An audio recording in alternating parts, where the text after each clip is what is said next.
سورہ لقمان کی آیت نمبر 6 میں اللہ تعالیٰ فرماتے ہیں وَمِنَ النَّاسِ مَن يَشْتَرِي لَهْوَ الْحَدِيثِ لِيُضِلَّ عَن سَبِيلِ اللَّهِ، اور لوگوں میں سے کوئی ایسا بھی ہے جو ایک کلام دل فریب خرید کر لاتا ہے تاکہ لوگوں کو اللہ کے راستے سے بھٹکا دے۔ رسول اکرم صلی اللہ علیہ وآلہ وسلم نے فرمایا میری امت میں کچھ لوگ ہوں گے جو گانے بجانے کو حلال کر لیں گے۔ ایک اور بخاری کی حدیث ہے، اس میں یہ کہا گیا ہے کہ ساز و آواز کی ممانعت ہے۔ بعض احادیث میں دف اور نعت کے جواز کی مثال بھی ملتی ہے۔ دف تو ہمیں پتہ ہے نا کہ جب رسول اکرم صلی اللہ علیہ وآلہ وسلم مدینے آ رہے تھے تو لڑکیاں جو تھیں طلع البدر علینا اور وہ سب جو ہے وہ گا رہی تھی، ان کے ہاتھوں میں دف تھی، تو خلفائے راشدین میں سے کسی نے ٹوکا کہ یہ تم کیا کر رہی ہو، لیکن رسول اکرم صلی اللہ علیہ وآلہ وسلم نے اس کو انڈورس کیا، انہوں نے کہا کہ ان کو بجانے دو۔ تو جہاں تک دف اور ڈھول اور اس چیز کی بات ہے، اور اگر آپ کے جو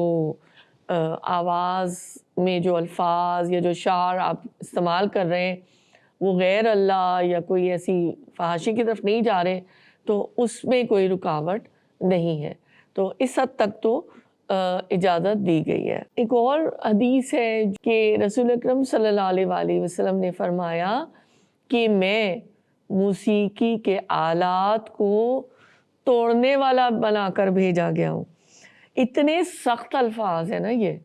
اس کے بعد تو مجھے لگتا ہے کوئی بات رہی نہیں جاتی۔ جہاں تک آپ نے یہ سوال کیا ہے کہ یہ حرام ہے یا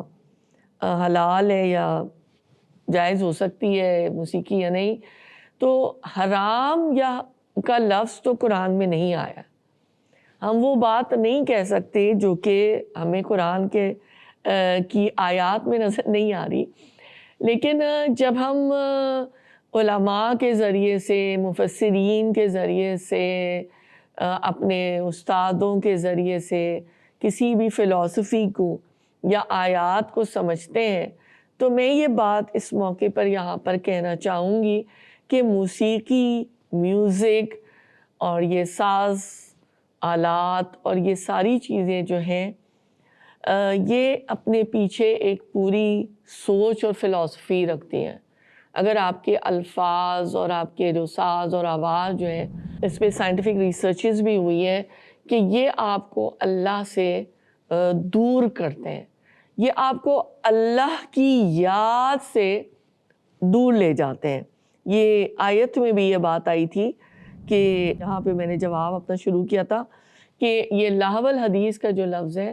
کہ یہ ایک کلام ایسا ہے جس کا کوئی مقصد نہیں ہے، بے مقصد کلام، اور وہ میوزک کی طرف ہی اشارہ ہے۔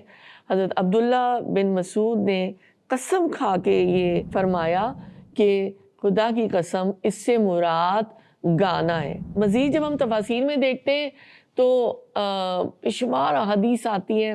اس میں یہ بتایا گیا ہے کہ یہ جو لونڈیاں ہوتی تھیں، جو گانے بجانے والی عورتیں ہوتی تھیں، جو عرب کی تاریخ میں بھی ہمیں نظر آتا ہے کہ یہ اس طرح کا لائیو سیشنز ہوتے تھے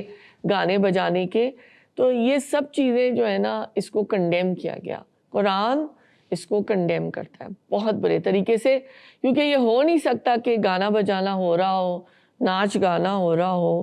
تو وہاں پہ کس کو یاد آئے گا کہ نماز بھی پڑھنی تھی یا کوئی اللہ کے حکم کی پاسداری بھی کرنی تھی۔ میرے خیال میں یہ جو جملہ مجھ سے اللہ نے کہلوایا ہے یہ بات سمجھنے کو کافی ہے، لیکن اس میں ہم کسی اور بات مفصل بحث بھی کر سکتے ہیں۔